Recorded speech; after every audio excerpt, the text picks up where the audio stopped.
When the Texas House drew its redistricting maps during the most recent special session, incumbent lawmakers were largely protected, with their districts being shored up to hold control over the next decade.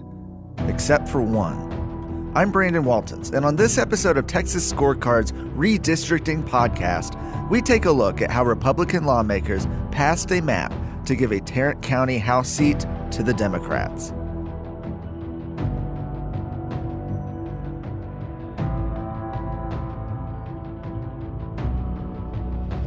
You are listening to Redistricting Texas, a short series featuring Brandon Waltons and Jeremy Kinchen.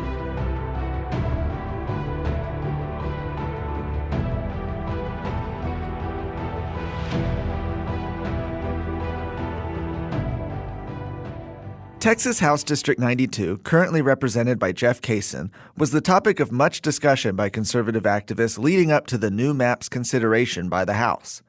When the proposed House boundaries were first made public, it was apparent that the new lines for District 92 would not be favorable to Cason or any other Republican in an election effort, turning it into a Democrat district. Activists testified that Cason was being targeted by House leadership after being one of only two members to vote against the House Speaker, Dade Phelan, in the beginning of the session.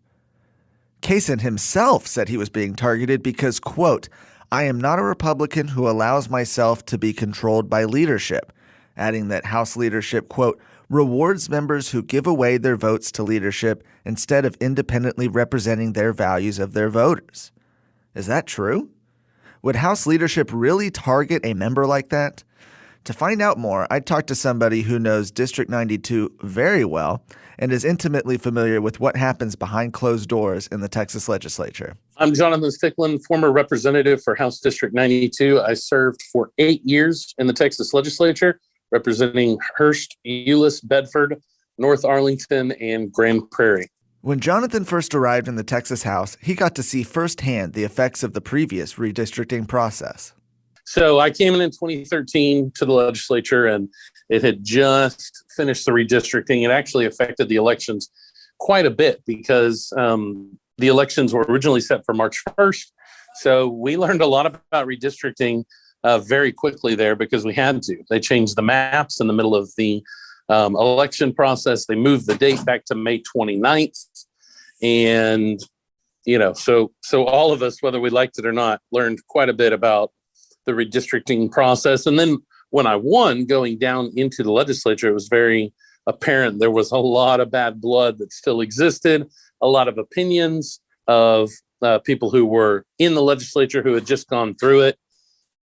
Had a lot of impact on a number of things. But would politicians really allow the process to become personal? Oh, it's all personal. The entire redistricting process is personal.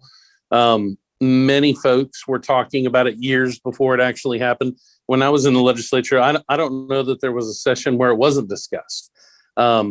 People were well aware that those who were going to be in charge during the redistricting was going to have a huge weapon that they could mobilize in the redistricting process. There were plenty of jokes and references to, we can get you in redistricting, all kinds of things like that. House District 92, as it is currently drawn, largely consists of the cities of Hearst, Euless, and Bedford, collectively referred to as HEB. Yes. So Hearst, Euless, Bedford for many, many years has been one community because it is one community. You've got Hearst, Euless, Bedford ISD. They all coordinate police and fire activities. You have the HEB Chamber of Commerce. HEB or Hearst, Euless, Bedford is well known to be kind of one entity, even though there's three different cities.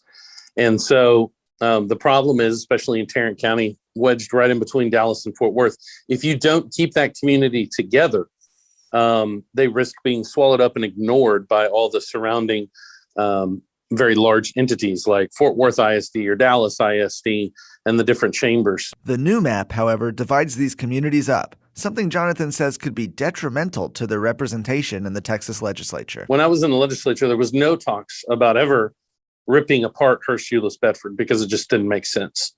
And I think what happened in this last session is you see the establishment punishing one of the most conservative members of the legislature, Jeff Cason, who was a freshman who, just getting to know everybody down there, And in the back rooms, without his knowledge, without him knowing what to anticipate, you have all of House District 92 basically being chopped up to the benefit of others.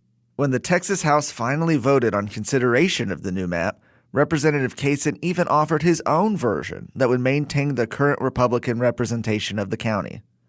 I'm offering this amendment today to give this body an opportunity to show that diversity of opinions is welcome in the legislature.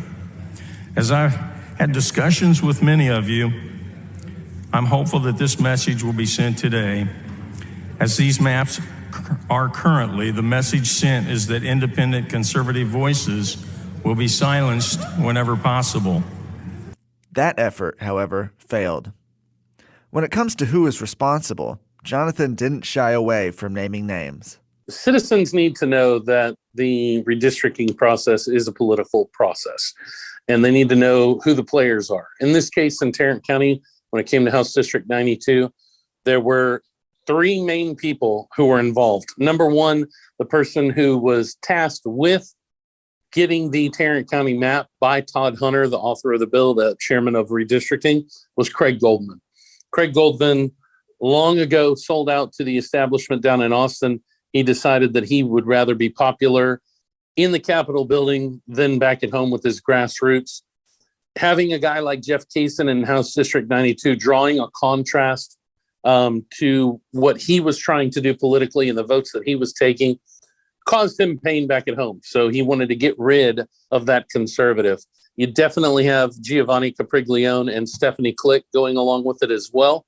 Stephanie Click, someone who was elected by conservatives in her House District 91, not happy with Jeff Kaysen being rated more conservative than she is. And this is the problem.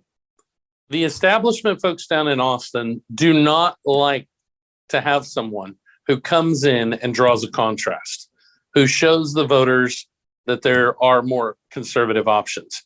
That causes them to have to give an explanation to the voters, which in their mind is a waste of time. With the House maps approved, it appears the district is poised to be given to a Democrat, barring a total reshuffling of the maps in a court challenge. And while there are 150 House districts, the story of District 92 offers insight into the sometimes personal nature of the redistricting process.